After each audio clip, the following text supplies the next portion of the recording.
A fatal incident would become the real platform of the negotiations and a way forward as to achieving a peaceful transition. In the early 80s, my grandfather would fall ill and have prostate cancer. He was taken to Tygerberg Hospital.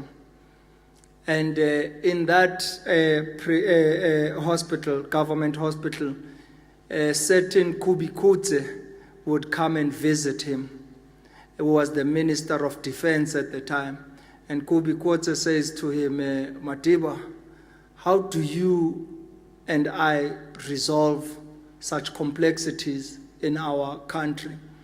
And my grandfather says, well, if you were president and I were president, we would resolve everything here and now in this room.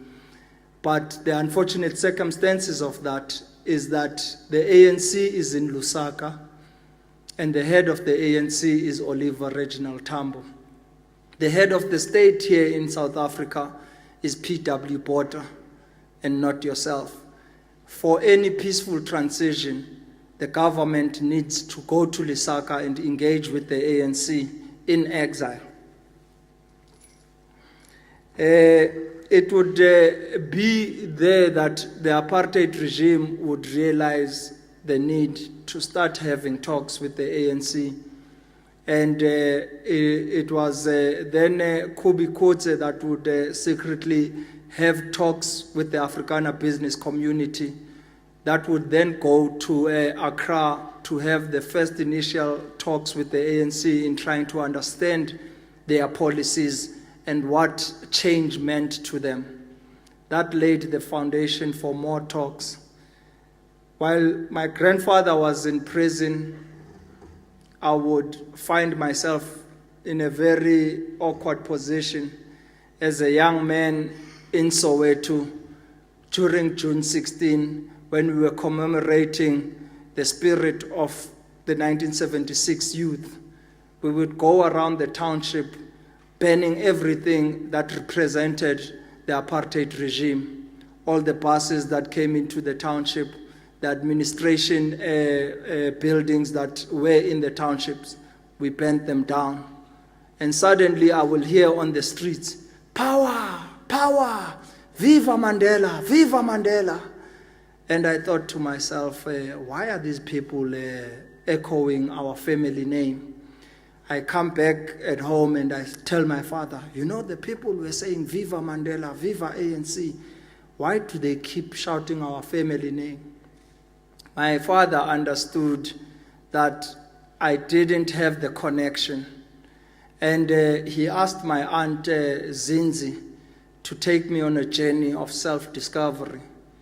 I would leave Soweto with my aunt Zinzi in a Beetle, and we drove from Soweto to a remote township just outside Bloemfontein called Brandfort. And there, when we arrived in the early evening, comes a strange woman, all excited. Oh, my children, where's my grandson? And I come out of the car, she gives me sweets and toys, and she's hugging me and kissing me, and I'm like, wow, who's this strange lady? We spent most of the evening talking, and she was very interested on my development. What grade are you in now? What sport do you like? The following morning, we wake up as early as about 4 to get to Bloemfontein. We were taking the early morning flight at 6 o'clock to Cape Town. I flew with my grandmother, Winnie. Arriving in Cape Town, an Indian man comes to greet us. And for me, it was one of the first times I would meet someone different from a black person. And Dala Omar comes with his wife, Farida Omar. They transport us to Pollsmoor prison. And I'm amazed at this big building and its size. And we walk in, we sit in the waiting room. Then while we are waiting there, it starts daunting on me that, oh, there are too many bars in this room. Actually, we're in a prison. Then my grandfather walks in. Oh, yes, while he's coming down the corridor, he starts greeting the warders. Oh, yes, how are you? And eventually he walks in the room. Oh, Winnie, how are you? And they start greeting and hugging each other. With excitement, he starts asking, how's the family doing? How's so-and-so? How's so-and-so? He asks all the members of the family. And eventually he looks down the room and is like, oh, that must be Mandla, my grandson. And I'm thinking, yes, and who are you? And again, in his humble way, he tries to accommodate me because he sees I'm all isolated in the corner. Oh, I'm your grandfather, the father of your father, Mahatu. I was very reserved because then I couldn't understand what my grandfather was doing in prison. A prison for me had been a place for people that had done wrong in society, who had engaged in criminal activities. So I remained very shy and very silent. When we finally got back home, I rushed to my grandfather, to my father, and asked, what is Utatomkhulu doing in prison? Is he a criminal?